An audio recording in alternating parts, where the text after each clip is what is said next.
पढ़ेंगे स्वर संधि के भेद।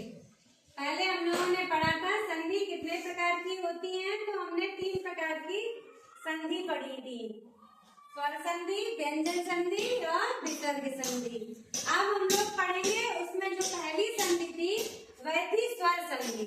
तो हम लोग स्वर संधि के भेद, भेद माने प्रकार, हम लोग स्वर संधि के प्रकार पढ़ेंगे, जिसमें हम ये जानेंगे कि स्वर संधि कितने प्रकार की होती है। तो स्वर संधि कितने प्रकार की होती है? 5 प्रकार की होती है। कितने प्रकार की होती है? 5 होती है। उसमें पहली जो संधि होती है वह दीर्घ संधि होती है, दूसरी वृद्धि संधि होती है, तीसरी गुण संधि, चौथी ऋण संधि होती है और 5वीं अयाधि संधि होती है।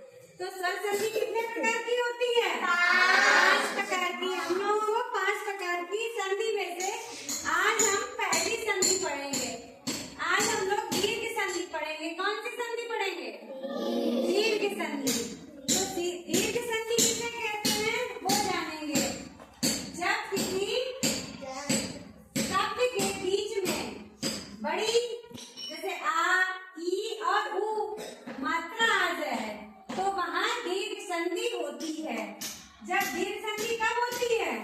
जब किसी शब्द के बीच में, ये याद रखना कि जब कोई शब्द है उसके बीच में आ, बड़ा, बड़ी ई या बड़ा ऊ आ जाए तो क्या कहलाते हैं? उसे दीर्घ संधि कहलाते हैं। जैसे हम उदाहरण देखेंगे, कैसा उदाहरण है? जैसे विद्या अभ्यास। क्या उदाहरण है? विद्या अभ्यास। तो इसमें क्या यह आ गया, ये देखो यह आ गया, यहाँ में आ की मात्रा लग गई तो क्या हो गया? विद्या अभ्यास। ये यहाँ पे क्या हो गया? आ की मात्रा आ गई, बड़े आ गई, तो बड़े आ की जब मात्रा आएगी तो यहाँ पे क्या हो जाएगी? दीर्घ संधि। कौन सी संधि होगी? दीर्घ संधि। और फिर हम लोग बड़ी ई की मात्रा देखेंगे, गिरी धन ई। तो इसमें हम देखेंगे जब हम इसे मिलाएंगे तो ये बड़ी ई की मात्रा बन गई। रा पे क्या हो गई? बड़ी ई की मात्रा आई तो यहाँ पे क्या हो गया? गिरीश। तो कौन सी मात्रा है? बड़ी ई की मात्रा। तो बड़ी ई की मात्रा है तो हमारी यहाँ पे दीर्घ संधि होगी। हम दीर्घ संधि, इस शब्द में दीर्घ संधि ढूंढ लेंगे। जब बड़ी ई की मात्रा आएगी और बड़ा आ की मात्रा आएगी तो भी दीर्घ संधि होगा।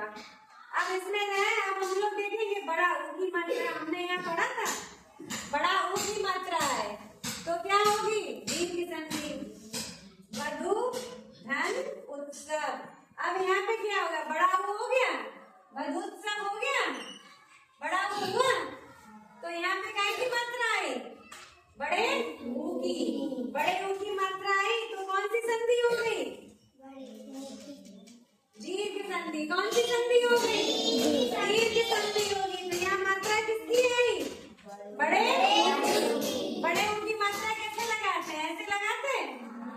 और यहाँ पे कहीं किसकी आई थी? बड़ी ई की मात्रा आई थी तो हम ऐसे करके लगाते हैं, ठीक। और यहाँ पे आ की मात्रा आई थी, आ की मात्रा ऐसे करके लगाते हैं।